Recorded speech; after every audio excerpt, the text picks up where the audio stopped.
Hey guys, welcome to Charmy's Bookcase, where I, Charmy Terrell, review and discuss books I've read. And this week we'll be discussing Wicked! I know, I'm late to the party. The movie came out last year in November, but I don't care. I remember being a little girl going to see Wicked at the Pantages Theater in 2007 with the original cast. Now, I was like 10 at the time and don't quite remember everything that happened, but the one thing I do remember was loving the play. And when I heard that it was a book, I wanted to read it. Jumped to my middle school years and I went to this bookstore and saw this book called Wicked, The Life and Times of the Wicked Witch of the West, and I also saw the book Son of a Witch, both written by Gregory Maguire, so I bought it.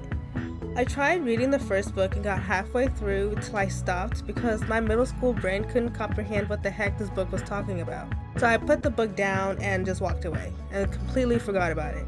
Jump to 2023, and I hear they're taking the play Wicked and turning it into a movie featuring Cynthia Erivo and Ariana Grande. I scoured my house looking for my long lost book and read it down in a week, just to come to the conclusion that the book and play are completely different. This isn't a Harry Potter book. This book is not for children. And you would think I would remember that from the first attempt to read this, but no. This book is far worse than I remember. The amount of adult content in this book is insane. And I'm not talking about violence, I'm talking about the other adult content. Red light district content kind of stuff. So this video will highlight the differences between the book written by Gregory Maguire and the movie/play, but mostly the movie because I can't remember the play that much. And because I will be focusing on the movie more than the play, I'll only be discussing Wicked Part 1, till Part 2 comes out. I have yet to read the original books by L. Frank Baum. I saw the film The Wizard of Oz featuring Judy Garland when I was a child, and looking back on it now, The Wicked Witch of the West was really done dirty. But I would like to suggest that these three stories are similar but different, and canon. Think of it as the different universes in the Marvel series, like in the second Doctor Strange movie. You have the universe we all know of, Planet 616, where our Doctor Strange stays, while the Illuminati Doctor Strange resides in Planet 838. Then you have the planet where Doctor Strange has the third eye, and whatever universe Zombie Strange is from as well. Same character, but different stories and canon. When you think of the Wicked universe, think about it in that way, because there is no way you can put all the events on a chronological timeline and still have it make sense. Spoiler warning. If you haven't seen the movie or play, as well as read the book, and don't want to be spoiled, I suggest you stop watching now. Without further ado, let's get into this. Here's a little background. The movie featuring Cynthia Erivo and Ariana Grande is based off the play Wicked, which is based off the book Wicked, The Life and Times of the Wicked Witch of the West by Gregory Maguire, which is loosely based and inspired by the Wizard of Oz series children's books, written by L. Frank Baum. The play opens up with the villagers celebrating the death of the Wicked Witch of the West. Then Glinda flies down in a pink bubble, puts in her 2 cents, and it's just as she's about to leave, a villager asks her about her relationship with the Wicked Witch of the West. Glinda admits that she did know her and that they were friends, and that they met at school. So you can kind of say that the play is more of a prequel, while the book isn't. The book starts with Elphaba's dad, who is not the governor of Munchkinland as it says in the movie, but actually is a traveling priest, I guess you can say a missionary. He leaves his wife Melina alone a lot of the time because he travels so much. And when he's away, she gives special travelers that come by her home special attention. If you know what I mean by special attention, that's where the adult content comes in. Melina is pregnant and gives birth to a green baby, and they named her Elphaba. The name Elphaba comes from the original creator of Wizard of Oz's name, L. Frank Baum, Elphaba. Elphaba is born with green skin and black hair. In the book, she also has razor-sharp teeth and red eyes. Now, Melina has so many special visitors that she doesn't know exactly who Elphaba's dad is, but she does remember having an encounter with this man who gave her a green elixir. She drinks it and then passes out, but she doesn't know if she slept with him or not. And we all know that this is a big no-no. This is not consensual, and that Elphaba was actually conceived through rape. Yeah. This book is dark. Now, Melina's infidelity and her encounter with this man with the green elixir is also in the play, but what they added in the play was that or in the movie actually, they added a bear to be Elphaba's caretaker slash nanny kind of person. She's the one who shows her kindness, or like the first person to show her kindness. But in the book, it's different. It's actually another woman named Nanny who takes care of Elphaba and gives her a long-lasting, loving connection. It also appears that Nanny is also immortal because she took care of Melina as a child, she took care of Elphaba as a child, and she goes on to live like a very long time even after that. So I don't even know how old she is. Nanny sounds like she was old from the time she met Melina, so I don't know. This girl will never die. Now, the change to have a bear caretaker does actually make sense, seeing that later on in the film she has such an affinity for animal rights. So changing Nanny to a bear didn't really bother me. I totally approve of this change. But I just wish they did add Nanny, because Nanny is so funny in the book. She's one of those old black grannies that just be telling you off. She does it with love, but it's still the truth and you need to hear it kind of grandma. I should also elaborate that green people in this world is a big no-no, while talking animals is a yes. There is a difference between capital A animals and lowercase a animals. Capital A animals are animals who have characteristics of humans. They can talk, they can teach, they can speak. I guess it's all the same thing. But they basically have a consciousness of a higher level than animals with lowercase animals. Those are more of the livestock, work in the fields type of beings, while animals with the uppercase are more integrated in society. So just let you know. Green people no, talking animals yes. Another character that they took out from the beginning of the story of the book was a man named Turtleheart, and him and Melina have formed this relationship, and he also lives with them, which is very weird, but it turns out that their dad also falls in love with him, and it becomes like this three-way affair relationship kind of thing, and he sticks around. Now, I only added him in this because he might be Nessa Rose's father. I think he is. It's not really outright told that he is, but I'm pretty sure he is. There's a lot of infidelity and bastard children in this book, just so you know. In the film, Glinda says that her and Elphaba met while at Shiz University.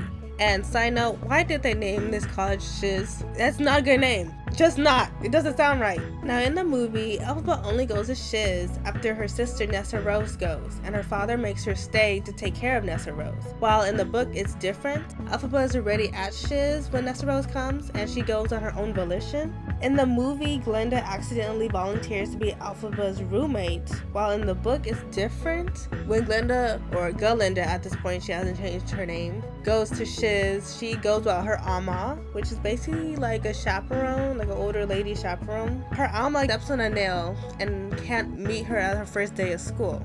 And any women who don't have an Amma with them go to like dormitory class or commoner classes with the poor people.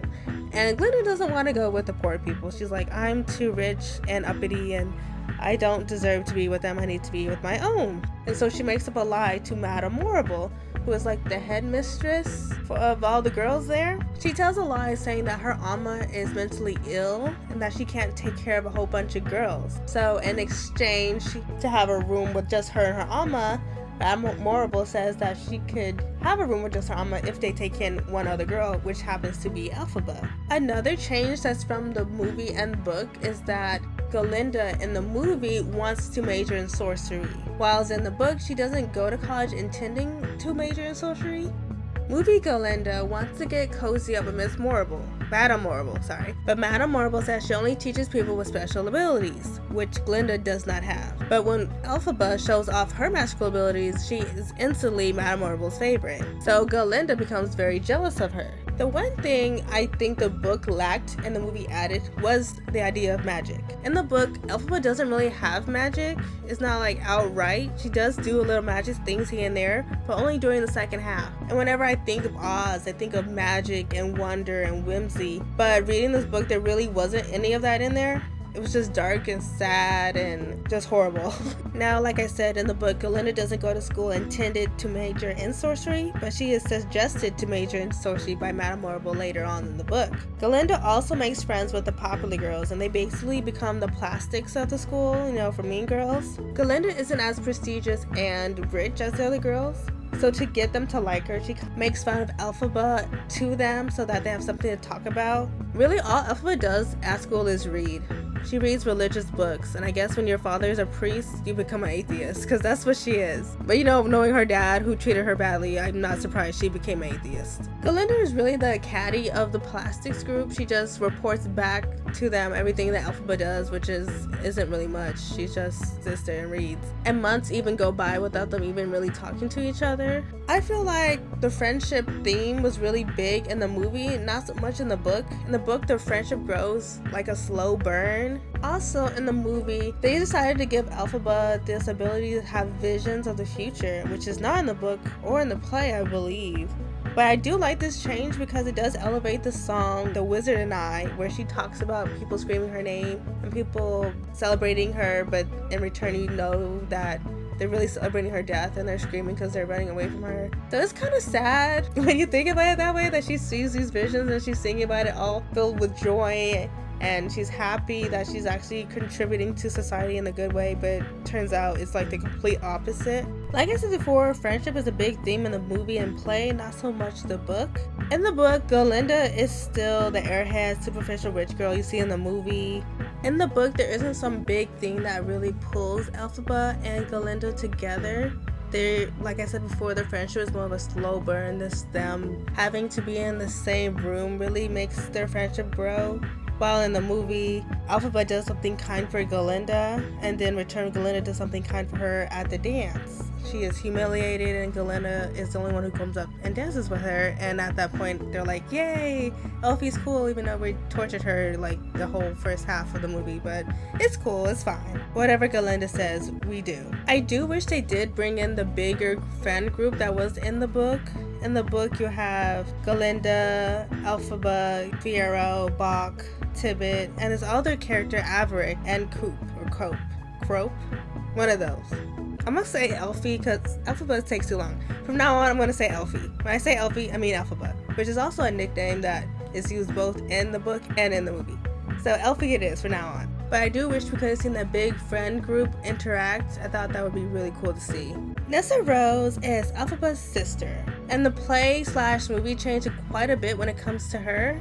In the play and movie, her legs don't work, so she has to move around in a wheelchair. While in the book, she actually was born without arms. And the reason she was born without arms is because Nanny went to town and spoke to this woman named Yako, who gave her this elixir that she thought would help Nessa Rose not turn out green. They still don't know why Elphaba was green, and so they tried to do everything to prevent that Nessa Rose would be green. Now it turns out the elixir actually made Nessa Rose come too early and also made her have no arms. In the movie, her legs didn't work, but in the book, she was born with no arms. And because she has no arms, she doesn't have good balance and needs someone to take care of her 24/7, which honestly sucks because I can't imagine not having arms. It reminds me of that one scene from Game of Thrones when he asked to choose between his tongue or his arms, and homie chose his arms, and that was a good choice because, yeah, I can live without taste. I can't live without holding stuff and literally getting around. Like, arms are so essential that, yeah, I can see why they changed it for the play. It would be too hard not to do the no arms thing. Another change they did is that they made Nessa Rose the last child between Melina and Frex. So Melina gets pregnant with Elphaba first, her second child was Nessa Rose, and then she gets pregnant again a third time with their brother Shell. Shell is unmentioned in the play, they just wrote him out. And he's actually probably the one who's like the most normal out of all of them. But he's like, I think he's 10 years younger than Elphaba. So he's a little kid by the start of the play/movie. Nessa Rose is very religious like her father. She's the complete opposite of Elphaba in that way. It's also mentioned that she's supposed to have pinkish skin. And like I said before, well, I didn't say this before, but Turtle Heart that I mentioned in the beginning also has pink skin, which points to the possibility that Turtle Heart is her father. And the reason why she might be Frex's favorite is because she is the combination of the two people he loved the most. Another change from the book is that Nessa Rose does not have a thing for Bach. She spends most of her time studying and reading like Elphaba. Professor Dillamond is a professor at Shiz University who becomes very close with Elphaba, and not in the weird way, kind of close.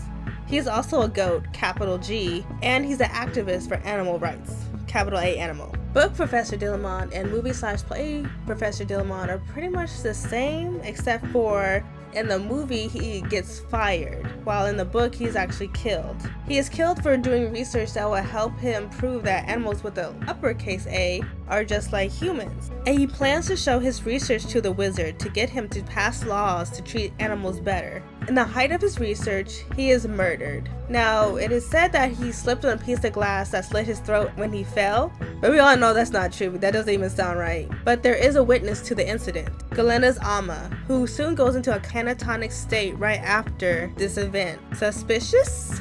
I think so. It turns out that Madame Murable's servant, Gramatic, actually is the one who killed Dr. Dillamond, but they don't have the evidence for it, and so nothing really happens. No one is thrown in jail, no one really gets charged for his murder, which really shows how capital A animals are really being treated if no one cares if they're murdered. The only thing Book Fiyero and Movie Fiyero have in common is their name. Like, they are completely different people when you read the book. Movie Fiyero is just like Galinda, shallow, superficial, and rich. While Book Fiyero is completely the opposite, he's more quiet and reserved. The play really just took another character, Averick, who I discussed before. He's really the more outgoing person. They just combined the two characters, just taking Fiyero's name, but Averick's personality when it comes to him. Another thing that's different is that Fiyero isn't close to Elphaba in the book as he was in the movie, and when they first go to school, they were just like in the same friend group. While in the movie, you see them getting closer and closer romantically, while that's not in the book. Fiyero is actually a prince, which is both in the movie and book. And in the book, he's actually married at the age of 7, though he hasn't met her yet. In the book, Fiyero and Elphaba's love affair doesn't really go on until after Shiz University, years later. Bok. What can I say about Bok? Nothing good. Nothing good. Just like in the book, movie Bok is also obsessed with Galinda. Only in the book, his obsession stops when Dr. Dillamond dies because Galinda is sad all the time. But because she's sad all the time, he loses interest, which I feel like was really messed up. You should probably comfort her. And while in the movie, he's obsessed with her throughout the entire time. Can't stop thinking about her. And when Glinda asks him to take Nessa Rose out to a dance, he does it to be in Galinda's favor. In the book, Bok does help with Dr. Dillamond and Elfie's research, but besides that, he really doesn't really do much. There is a small scene where there is a lion. After Dillamond is killed, they get a new professor, and this professor brings a lion to class and basically is mistreating it. And so in the movie, we have Elphaba using the poppy seeds to make everybody in the class fall asleep, and while they're asleep, her and Fiyero, the only person that didn't fall asleep, grab the lion cub and run into the forest and set her free. While it's different in the book, there's still a lion and he's still being mistreated, but 2 random kids take the lion. I do like the change to Elphaba and Fiyero. Also shows that this lion that she rescued is also going to come back and be like her enemy, which is very weird. But I feel like the lion, which we know becomes the Cowardly Lion in The Wizard of Oz, comes full circle, which I really like. I would say the wizard is probably the same sleazy, lying sack of that we all know he is. But the difference is in the movie, he comes up as this mechanical face, while in the book, when they go to see the wizard, he's a lightning in shape of a man. Both intimidating, but I will have to say my points go to the mechanical face. I feel like I prefer that better. It also goes to the fact that he uses machines to promote that he has magic, even though he doesn't. I really like that aspect of it. In the film, the wizard wants to use Elphaba's magic to control people. He has her read the Grimoire, which I guess is like a grimoire of spells, and in return, she accidentally turns his monkey servants into flying monkeys. Which, I don't know if I like that change so much. That was not in the book. In the book, she just goes to the wizard, tells her concerns, tries to show him the research Dr. Dillamond was making, and he just dismisses her, rejects her, and is like, I don't care, I'm still gonna be evil to the animals, there's nothing you can do about it. And she leaves upset. Now the change to her making the flying monkeys is weird to me because those flying monkeys didn't become her allies. So how does that go about? I don't know about you, maybe they feel grateful for having wings now, but they were attacking her at the end of the film, so I don't know how they're going to switch sides. Another change from the book to the movie is that Elphaba could not read the Grimoire, and the wizard could, but that's because the wizard is from our world and is written in our common language, English. She can make out some letters, which proves that she's half Ozian and half human, which connects the wizard to being her father. Also, in the end, when Elphaba leaves, she doesn't have this epic flying on a broom scene where she's battling monkeys and tearing up the Ozian's electricity and stuff like that, which I did like. In the end, she just joins a resistance group and kisses Galinda goodbye. Like, I'll probably never see you again. And that's how the first half of the book ends. Overall, I enjoyed the first half of the book more than the second. The second was so boring for me. If I had to give it a grade, I'd give it a B. As for the book, I enjoyed the first part of the book, but I do wish the songs weren't broken up as much. As an audience, you want to sing along. It's kind of hard to sing along when you keep pausing the song at the most vital points of the song, especially Defying Gravity. Breaking it up so many times kind of loses its impact. I love Cynthia Erivo and Ariana Grande as Galinda and Elphaba. The acting was good, but I wasn't in love with this movie like I was in love with the play. I give the movie a 7 out of 10 stars. Did you watch Wicked? Did you read the book? What were your thoughts on them? Don't forget to like and subscribe to our channel, and hit that bell to be notified every time we drop new content. If you want to follow our social medias, they'll be linked in the description box below. Bye! Can't wait for part 2!